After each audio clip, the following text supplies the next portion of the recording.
2027 का चुनाव अभी दिल्ली दूर है, लेकिन यूपी में राजनीतिक शतरंज शुरू हो चुकी है। बीजेपी सत्ता बचाने में जुटी है, अखिलेश यादव सत्ता में वापसी का रास्ता तलाश रहे। और इसी बीच अखिलेश यादव ने एक ऐसा दावा किया है जिसने यूपी की राजनीति का पारा हाई कर दिया है। अखिलेश का कहना है कि बीजेपी करीब 225 सीटों पर अपने उम्मीदवार को बदल देगी। वजह 2024 लोकसभा चुनाव में मिली हार और कई विधायकों के खिलाफ जनता की नाराजगी। अब सवाल ये है कि आखिर 225 सीटों का ये दावा कहां से आया? क्या बीजेपी सच में ये बदलाव करने के लिए तैयार है? और बेहद अहम सवाल, मुख्यमंत्री बनने के लिए आखिर अखिलेश यादव का मास्टर प्लान क्या है, बताएंगे इस रिपोर्ट में। बहुत स्वागत है आपका। आप देख रहे हैं प्राइम न्यूज का डिजिटल प्लेटफॉर्म। मैं हूं आपके साथ श्रुति अंगद। कहता हूं कि बहुत दिनों बाद इतने कैमरे, इतने प्रेस के साथियों से मिलने का मौका मिल रहा है। क्या एजेंडा है, क्या बातचीत है, अब जब पहुंचेंगे तभी तय कर पाएंगे कि क्या बातचीत में और हम लोगों ने फैसले क्या लिए हैं। लेकिन बंधु राष्ट्र बने, हमारी कोशिश होगी बंधु राष्ट्र बने। बंधु राष्ट्र बनाने के लिए हम लोग आगे बढ़ेंगे। जहां से चल के आए हो यूपी में तो आप देख ही रहे होंगे क्या हो रहा है। अब तो महिलाएं भी नाराज हैं इनसे। डीबीटी के नाम पे जो अकाउंट में पैसे भेजे थे, अब सुनने में आ रहा है एफआईआर दर्ज हो रही है। जब वोट चाहिए था तो पैसे दे रहे थे। इसलिए आज जरूरी है कि लोकतंत्र के मूल्यों को बचाया जाए। अखिलेश का दावा क्या है वो आपको समझाते हैं बिना लाग लपेट के। देखिए, 225 सीटों पर बदल सकते हैं उम्मीदवार, ये अखिलेश दावा कर रहे हैं। 2024 की हार वाली सीटों पर खास फोकस है। विधायकों के प्रदर्शन पर भी सवाल है और पीडीए के दम पर जीत का दावा अखिलेश यादव ठोक रहे हैं और इसी को लेकर तमाम चर्चाएं हैं। दरअसल अखिलेश यादव का तर्क 2024 लोकसभा चुनाव के नतीजों पर आधारित है। जी हाँ, लोकसभा चुनाव में यूपी की कई ऐसी विधानसभा सीटें थी जहां बीजेपी पीछे रह गई या कमजोर दिखाई दी। अखिलेश का दावा है कि बीजेपी को लग रहा है कि कई विधायक जनता से कट चुके हैं, किनारा काट चुके हैं, अपना फायदा उठा रहे।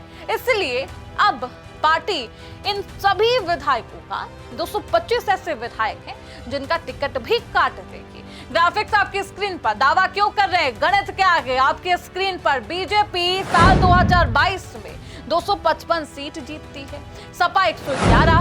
बीजेपी का जो वोट शेयर है वो 41% रहा, सपा का वोट शेयर करीब 32% रहा। और देखिए, यहीं पर वो गणित है जो मैं आपको समझाने की कोशिश कर रही हूं। 2022 में बीजेपी और सपा के वोट शेयर में लगभग 9 से 10% का अंतर आपको देखने को मिला।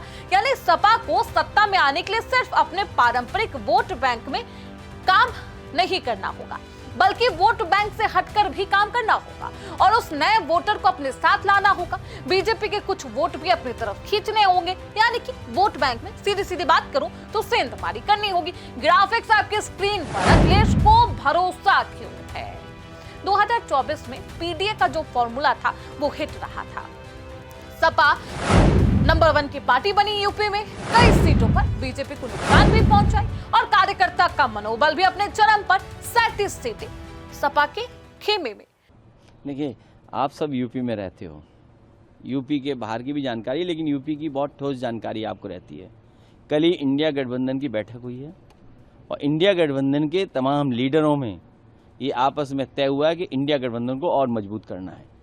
तो इंडिया गठबंधन तभी और मजबूत होगा जब यूपी में भारतीय जनता पार्टी का मुकाबला हम लोग करेंगे और उन्हें हटा देंगे। बीजेपी को जब हटा ले जाएंगे तो इंडिया गठबंधन और मजबूत होगा। यानी कि सपा के पाले में आ गई और लोकसभा चुनाव में यूपी में नंबर 1 की पार्टी समाजवादी पार्टी बन गई। लोकसभा चुनाव के बाद सपा को लग रहा है कि उसका पीडीए फॉर्मूला जमीन पर दिखाई दे रहा। पीडीए यानी पिछड़ा, दलित और अल्पसंख्यक।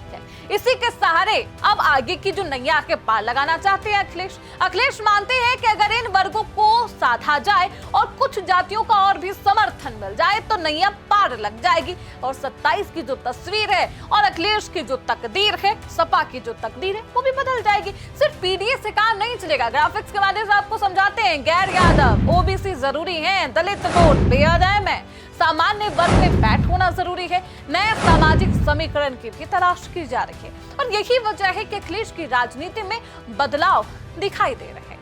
पहले जहां सपा पर सिर्फ जातीय राजनीति का आरोप लगा, वहीं अब पार्टी मंदिर, सनातन और धार्मिक मुद्दों पर भी बेहद सावधानी से चल रही है। मंदिर मस्जिद का मुद्दा भी उठा रही है और सॉफ्ट हिंदुत्व का कार्ड भी। राजनीतिक जानकार इसे सॉफ्ट हिंदुत्व की प्लानिंग बताते हैं और कह रहे हैं कि सपा के जो मुखिया हैं अखिलेश, वो सॉफ्ट हिंदुत्व कार्ड खेल रहे हैं। हार्ड बनाम सॉफ्ट हिंदुत्व। बीजेपी का फोकस क्या है वो समझिए ग्राफिक्स के माध्यम से। हिंदुत्व, राष्ट्रवाद और कानून व्यवस्था, और इसके अलावा एक और मुद्दा वो है विकास। और सपा का फोकस क्या है वो भी समझिए, ये भी बेहद अहम है। पीडीए, सामाजिक इंसाफ और विकास, और उसके साथ साथ वो है सॉफ्ट हिंदुत्व, जिसके बारे में बार बार अखिलेश यादव चुपके से बात करते हैं। यानी 27 में जो चुनावी संग्राम है वो दिलचस्प है। यहाँ पर सिर्फ सपा और बीजेपी नहीं बल्कि हिंदुत्व के दो मॉडल भी आमने सामने हैं। एक तरफ योगी आदित्यनाथ का आक्रामक हिंदू तेवर और हिंदुत्व की छवि, दूसरी तरफ अखिलेश यादव का संतुलित और सॉफ्ट हिंदुत्व। पंचायत चुनाव यहाँ पर क्यों अहम हो जाते हैं वो आपको समझाते हैं। 27 का सेमीफाइनल पंचायत चुनाव के बाद गांव का मूड पता चल जाता है, बूथ स्तर की ताकत भी सामने आ जाती है और संगठन की असली परीक्षा भी। आप इसे और इस पंचायत चुनाव को इस तरीके से देख सकते हैं जैसे कि लिटमस टेस्ट हो। अब बात पंचायत चुनाव की है। पंचायत चुनाव आमतौर पर पार्टी चिन्ह पर नहीं होते, लेकिन राजनीतिक दल इन्हें बेहद गंभीरता से लेते हैं, क्योंकि यहीं से पता चलता है कि गाँव में किस पार्टी की पैठ है, किसकी मजबूती है, किसकी तूती बोल रही है, किस दल के पास कार्यकर्ता है, किसके पास संगठन, और कौन सिर्फ और सिर्फ सोशल मीडिया पर मजबूत है। ग्राफिक्स आपकी स्क्रीन पर और आपको समझाते हैं कि बीजेपी के लिए चुनौती क्या है भाई। एंटी इनकम्बेंसी रोकना ये एक चुनौती है। नाराज जो विधायक होंगे उनको भी आपको मैनेज करना होगा। 24 की हार से सबक भी लेनी होगी और संगठन को सक्रिय भी रखना होगा। सपा के सामने चुनौती क्या है?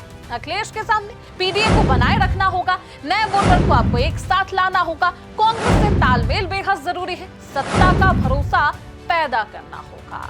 यानी कि एक जो नैरेटिव बनाई गई है उसे आपको खत्म करना होगा। जहां देखे सपाई वही बिटिया घबराई, इसको आपको खत्म करना होगा। सपा के लिए चुनौती है।